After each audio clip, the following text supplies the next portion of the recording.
बिना पियाज रसुण रे सिक्रेट मसला सहित आज आम बनैबा धुआं आलुदम खाइबा पाई एते सुआदिया लागिबो जे से उषुना भात हेउ कि अरुआ भात कि रुटी हेउ बा पूरी परोटा सबुथिरे जमी जीवो।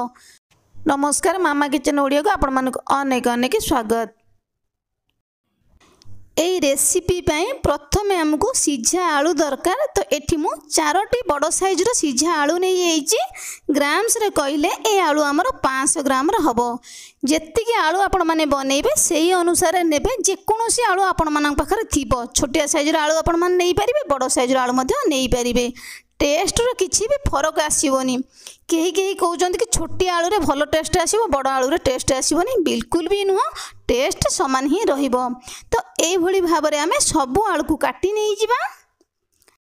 ए आलू दम पई आमे मसला बनै नै जिबा। तो एइठी मु नै जाइछि फाळे नडिया, अल्प किछि दबा आमे अदा, अधिक अदा आमे दबानी। गोटिए सुखिला लंका, 2टी लवंग, 10 रु 15टी गोलमरीच, गोटे तेजपत्र, छोटिया खंडे डालचिन, गोटे चामच जीरा, गोटे चामच धनिया। एई सबु मसला को आमे ए मिक्सर जार रे देई दबा। गोटे टमाटो को काटिकी आमे ए मसला रे देई दबा। एमितिरे भी आमे आगु बिना पियाज रसुण रे बनेइबा। जे कोनोसी ओसा बार व्रत बा गुरुवार आपण माने एई भली भाबरे आलुदम बनेकी खाई परिबे। एई मसला रे आमे अल्प किछि पानी देई दबा। तापरे आमे आकु भलो भाबरे चिकन करिके बाटिके नै आसीबा। तो मसला पेस्ट एठी हमर रेडी हेई जाईची। तापरे एठी गोटे कड़ाई मु बसै नै जाईची। कड़ाई भलो भाबरे गरम हे गेला परे आमे एबे देई दबा 2 बड़ चामच तेल। अधिका तेल आमे बिल्कुल भी दबानी। एई तेल रे आमे जीरा की सोरिष किछि भी फुटण दबानी। एठी एबे आमे देई दबा आधा छोटो चामच कस्तूरी मेथी। कस्तूरी मेथी पत्र देले ना बास्ना बहुत बढ़िया आसीबो। ए मेथी पत्रटा को आमे हल्का भाजी नै जिबा। तापर एबे आमे देई दबा बाटी रखिथिबा मसला को। गैस रो फ्लेम को आमे मीडियम रखिबा। आधा छोटो चामच हळदी गुंड देई दबा, आधा छोटो चामच लंका गुंड देई दबा। कारण आमे गोटिए लंका को मसला रे बाटी थिले राग केति खाइबे आपण आपण हिसाब रे ही देबे। स्वाद अनुसार गोटे बड़ चामच लूण देई दबा।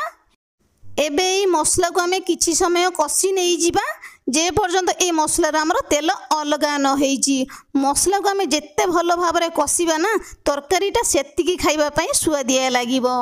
तो एइठी किछि समय कसी नै गेला परे तो आपण माने देखि परजंत ना मसला रो हमर तेल अलगा हेइ आसलानी। तो एई भली भाबरे मसलाटा ही कसी होबा दरकार। आउ किछि समय आमे कसी नै जिबा। तापरे एबे आमे देई दबा काटी रखिथिबा आलू को। एबे आमे आउ किछि समय कसी नै जिबा।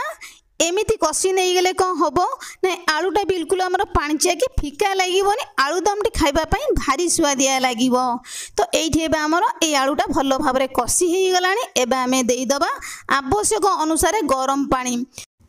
ठंडा पानी आमे बिल्कुल भी दबानी। ठंडा पानी देला माने ए आलू दमटी हमर पाणचिया बा फिका लागिबो। याको आमे भलो भाबरे गोळेई नै जिबा। ए आलुदम हमर अधिक पतला रहिबोनी कि बिल्कुल भी बहलिया रहिबोनी, ग्रेवी टाइप रे रहिबो। तो याको आमे सबुथिरे खाई परिबा। मते एमिति आलुदम बहुत पसंद। तो जदि आपण मानकु एमिति पसंद नुह, टिके अधिक पतला पसंद, अल्प किछि गरम पानी देकी आपण माने एडजस्ट मध्य करि परिबे। एबे आमे याको किछि समय छाड़ीबा फुटीबा पई। ए आलुदम रो कलरटा केते सुंदर देखा जाउछ आपण माने देखि पारुजंती ना। ना आमे एथरे काजू, पोस्त, दही किछि भी देई नांदी। ता परे भी ग्रेवीटा केते सुंदर देखा जाउछ। खाली सुंदर देखा जाउची नुह, बढ़िया बास्ना मध्य आसुची।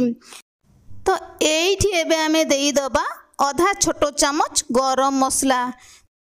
एमितिरे भी तो आपण माने विभिन्न प्रकार आलुदम बनेइथिबे विभिन्न प्रकार मसला देकी। किंतु एमती सिंपल प्रोसेस रे गोटिए थर बनांतु बिना पियाज रसुण रे खाइबा पई एते स्वादिया लागिबो। तो गोटिए थर आपण माने बनेला पर ही जानि परिबे। अल्प किछि कटा धनिया पत्र देकी आमे किछि समय ताकू घोड़ेई नै जिबा। ଏବେ ଆମର ରେଡି ହେଇଯାଇଛି ଗରମା ଗରମ ଭାରି ସୁଆଦିଆ ଦେଖାଯାଉଛି ଆଉ ଖାଇବା ପାଇଁ ମଧ୍ୟ ସେତିକି ସୁଆଦିଆ ଲାଗିବ। ସେ ଭାତ ଏବେ ଆମର ରେଡି ହେଇଯାଇଛି ଗରମା ଗରମ ଭାରି ସୁଆଦିଆ ବିନା ପିଆଜ ରସୁଣରେ ମୋର ପ୍ରିୟ ଦର୍ଶକ ସହିତ ଆଶା କରିବି ଆଜିର ରେସିପି ଆପଣମାନଙ୍କୁ ପସନ୍ଦ ସୁଆଦିଆ ଲାଗିବ ପସନ୍ଦ ଆସିବ ମାନେ ଗୋଟେ ଚ୍ୟାନେଲକୁ ଲାଇକ୍ ସେୟାର କରିପାରିବେନି ତେବେ ମୋର ପ୍ରିୟ ଦର୍ଶକ ଭୁଲିବେନି ଆଜିର ରେସିପି ଆପଣମାନଙ୍କୁ କେମିତି ଲାଗିଲା ଆମେ ଦେଖାଇବା କମେଣ୍ଟ କରିବା ସହିତ ବିଲକୁଲ ଭୁଲିବେନି ଭିଡ଼ିଓରେ ନମସ୍କାର।